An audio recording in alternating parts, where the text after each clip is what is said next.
La particularité de cet avion ? Il mesure en réalité moins d'1 mètre et son pilote est au sol. L'aéromodélisme et l'aviation sont nés quasiment simultanément.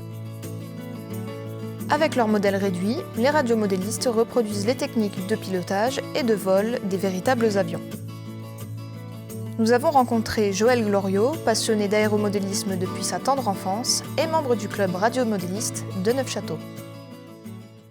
Donc, le club radiomodéliste de Neufchâteau existe depuis 1992. Il a son terrain sur les Lavières, donc à Noncourt.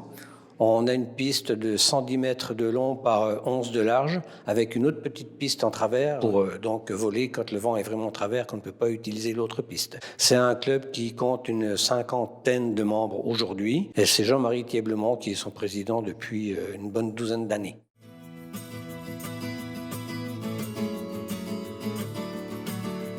En parallèle, Joël anime un atelier d'aéromodélisme à la MCL dans le but d'aider les débutants à construire leur avion.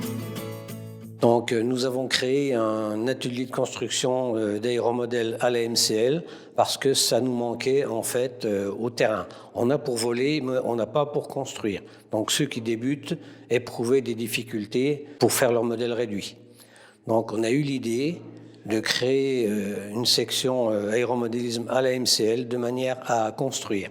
L'idéal pour commencer l'aéromodélisme, c'est autour de 12 ans. On apprend à lire un plan, à construire, à connaître les matériaux. Ensuite, il y a tout ce qui est décoration, aérodynamique et même de la météo. Des gens qui peuvent être en difficulté à l'école apprennent aussi à faire de la physique, de la géométrie.